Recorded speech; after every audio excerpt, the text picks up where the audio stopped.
With practice, O Parth, when you constantly engage the mind in remembering me, the Supreme Divine Personality, without deviating, you will certainly attain me. Hindi अर्थ। देखो अर्जुन, जीवन की दिशा तय होती है तुम्हारे चित्त से। तो कहा जाता है किसमें रमता है। अगर चित्त बार बार संसार में चला जाता है तो तुम संसार के ही रह जाओगे, लेकिन यदि तुमने अपने चित्त को एक ही दिशा दी, सत्य की, तो बार बार उसी का अभ्यास किया, तो धीरे धीरे वो चित्त अपरिवर्तनीय हो जाएगा। अगेन 24 घंटे नमाज फकर दी, तू 5 केड़ियां पढ़दा। तब मृत्यु के क्षण में भी जब सब टूट रहा होगा, तुम उसी को स्मरण कर रहे होगे और वही बन जाओगे। राम कबीरा एक हुए हैं। तो ये स्मरण ऐसे नहीं कि एक ही दम से हो जाएगा, ये अभ्यास निरंतर, एक जर्नी की तरह। कोई डेस्टिनेशन नहीं है इसकी। जब तक प्रकृति है तब तक पूर्णता नहीं मिलेगी, पर जितना उसकी ओर बढ़ते जाओ उतना तुम्हें पता चलता जाएगा कि तुम सही रास्ते पे जा रहे हो, और तुम्हारे चेहरे से दिखने लगेगा, तुम्हारे बोलने के भाव से पता चलने लगेगा लोगों को कि तुम पहले जैसे नहीं रहे। जो इंसान पहले थे वो तुम नहीं रहे, अभी तुम चेंज हो गए हो। तुम्हें खुद को पता नहीं चलेगा, पर तुम्हारे चारों ओर जो लोग हैं वो नोटिस करेंगे कि ये वो आदमी नहीं है जो 4 साल पहले था। He is totally different person.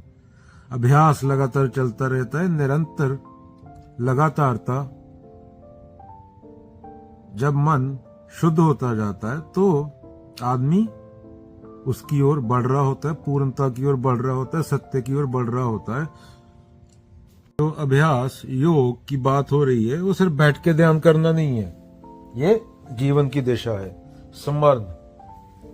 समर्ण ये नहीं कि मुंह से रटना है, कर का मन का डार दे, मन का फेर। चित्त की वृत्तियां हर समय इधर उधर दौड़ती हैं। बगैयापन, मोह, डर, सेक्स, पावर, लालच, लोभ।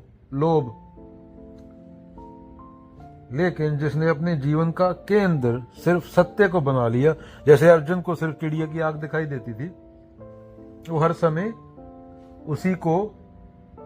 उसी का चिंतन करता है, उसी के बारे में, उसी में ध्यान रहता है। ये कोई मूर्ति की मतलब स्मरण नहीं करना। तुमने कुछ उठा लिया, कोई कर्म करने के लिए जिंदगी में, जिसमें तुम्हारा कोई फायदा नहीं है। A man who plants trees and knows he never gonna sit in the shade of that tree start to understand the meaning of life. तो बोला जा रहा है ये कि जब तुम खुद से ऊपर उठ के कुछ काम करोगे, अपने पेट और अपने हार्मोन से, सेक्स और खाने से ऊपर उठ के काम करो, क्योंकि ये 2 काम तो जानवर भी करता है। 99% जनता जानवर ही होती है, कृष्ण का ये कहना है। मिथ्याचारी होते हैं, ड्रामे, मुंह पे कुछ मन में कुछ। तो ऐसा नहीं बनना है, धोखा नहीं देना है, दिखावे के लिए नहीं। खुद से नजरें मिला पाओ, ऐसा काम करो। और ऐसा काम जहां कर्ता भाव नहीं है तभी होगा। यदि अभी तुम पैसे, रिश्ते या शरीर में लगे हो तो अंत में वही याद आएगा। अंत कोई विशेष समय नहीं, जो भी करते हो वही तो तब भी होगा। लेकिन यदि सत्य प्राथमिकता है तो मृत्यु में भी वही साथ जाएगा। मृत्यु एकदम नहीं आएगी, पल पल में मृत्यु घट रही है। तेरा शरीर पल पल में चेंज हो रहा है, ऐसे नहीं कि एकदम से मृत्यु आ जाएगी। पल पल परिवर्तन हो रहा है। एक ही चीज है जो परिवर्तन से परे है और उसको जानने की कोशिश कर दी है। चलो अवधूत गीता के 10 एक कोट पढ़ देते हैं। मैं चैतन्य और आनंद स्वरूप हूं। मैं शरीर, मन, इंद्रियां नहीं हूं। मैं शुद्ध चेतना, शुद्ध आनंद हूं। ना मुझ में राग है, ना द्वेष है, ना लोभ है, ना मोह है। मुझे किसी से लगाव या नफरत नहीं। मुझे लालच या भ्रम भी नहीं, मैं इन सब से परे हूं। कबीरा खड़ा बाजार में, मांगे सबकी खैर, ना काहू से दोस्ती ना काहू से बैर।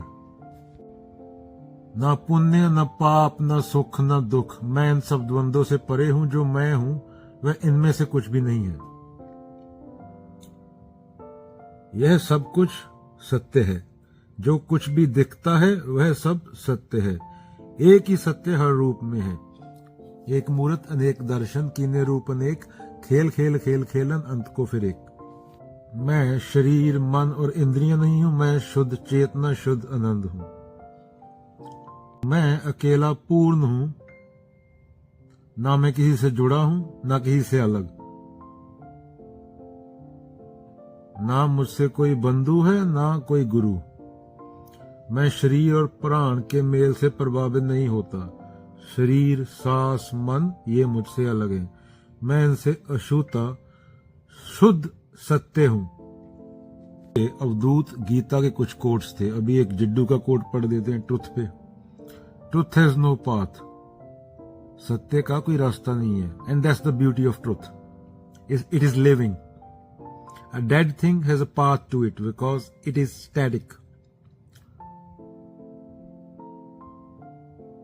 But when you see that the truth is something living, moving, which has no resting place, which is in no temple, mosque or church, no religion, no teacher, no philosopher, nobody can lead you to, then you will see that this living thing is what you actually are.